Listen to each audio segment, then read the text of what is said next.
Greetings from professor of happiness. I am sure आप सभी लोग मेरे वीडियोस को देख रहे हैं और डेफिनेटली कुछ न कुछ सीखने को मिल रहा है, ऐसी मुझे आशा है। अब मैं आपको तीसरे क्यू के बारे में बताने जा रहा हूँ, जो है अपना प्रीसीडिंग इवेंट। प्रीसीडिंग इवेंट का मैंने आपको पहले ही अर्थ बताया, फिर भी एक बार फिर से स्पष्ट कर देता हूँ कि प्रीसीडिंग इवेंट का मतलब है कि हमारा कोई पहले की एक्टिविटी करते हैं, तो उसके बाद हमको कोई फॉलोअप एक्टिविटी करना हो, तो उस हैबिट को यदि डेवलप करना है तो इस एक्टिविटी का बेस लेके हम नई एक्टिविटी को डेवलप करेंगे, इसको हम बोलेंगे प्रीसीडिंग इवेंट। तो ऐसा पाया गया है कि बहुत सारी हमारी जो हैबिट्स होती हैं ये हमारे प्रीसीडिंग इवेंट्स के आधार के ऊपर होती हैं। बहुत सिंपल एग्जांपल है कि आपका फ़ोन बजता है और आप फ़ोन उठाते हो, या आपके फ़ोन पर फेसबुक के नोटिफिकेशंस आते हैं या इंस्टाग्राम के नोटिफिकेशंस आते हैं और आप फेसबुक पर पहुंच जाते हैं। तो ये नोटिफिकेशंस के कारण आप फेसबुक पर जा रहे हो सकता है कि आपको नोटिफिकेशन ना आए तो आप शायद फेसबुक पर ना जाओ। तो आपका जो प्रीसीडिंग इवेंट, जो नोटिफिकेशन है या रिंग आ रही है फ़ोन पर, ये आपके फेसबुक पर जाने के लिए जिम्मेदार हो रहे हैं या आपको फ़ोन उठाने के लिए ये जिम्मेदार है। इसी तरह से यदि हमें कोई नई हैबिट डेवलप करना है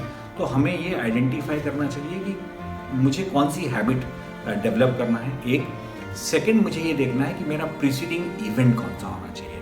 मैं आपको बहुत सिंपल एग्जांपल देता हूँ कि यदि मुझे एक मेडिटेशन की हैबिट डेवलप करनी है, जो कि बहुत महत्वपूर्ण हैबिट है, और यदि मुझे ये शायद सुबह यदि ये हैबिट डेवलप करना है तो बेस्ट वे हो सकता है, एक तो मैं टाइम का क्यू यूज़ कर सकता हूँ। यदि वो टाइम का क्यू यूज़ नहीं करना है और प्रीसीडिंग इवेंट का क्यू यदि मुझे यूज़ करना है तो मैं ऐसा कर सकता हूँ कि मैं मेरे टूथब्रश करने के बाद मैं इमीडिएटली और कुछ नहीं करूँगा, लेकिन पहले मेडिटेशन के लिए बैठ जाऊँगा।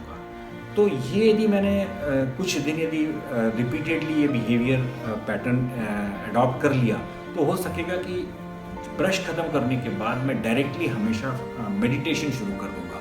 तो इस तरह से मैं प्रीसीडिंग इवेंट को या टूथब्रश को के बाद मेडिटेशन शुरू कर रहा हूँ, तो इसको हम बोलते हैं हैबिट स्टैकिंग। ये मेरे एक वीडियो में मैं ऑलरेडी बता चुका हूँ कि यदि आपको नई हैबिट डेवलप करना है तो किसी पुरानी सिस्टम के साथ में आप एक अपना ट्रिगर लगा लें। या जैसे एग्जांपल आपको मैं ले लूँ कि आपको सुबह दौड़ने जाने की आपको आदत लगाना है और आपको मालूम है कि आपके जूते शायद दूसरे हॉल में रखे हुए हैं और वहाँ जाके आपको जूते पहना है। तो यदि आपको यदि हैबिट डेवलप करना है तो आप जूते अपने पलंग के पास रख लें। तो पलंग के पास रहेंगे तो जैसे ही उठेंगे आप, ब्रश करके आएंगे तो ब्रश करने के बाद तुरंत आपको जूते पहनना है। यदि इस एक्टिविटी में आप यदि आ गए तो फिर आप दौड़ने के लिए अवश्य जाएंगे। और यदि 20 सेकंड या उससे ज़्यादा यदि आपको समय लगता है जूते तक पहुंचने में, तो हो सकता है कि आपका मूड चेंज हो जाए और आप जूते न पहने। तो इसी तरह से प्रीसीडिंग इवेंट्स को हम यूज़ कर सकते हैं एक नई हैबिट को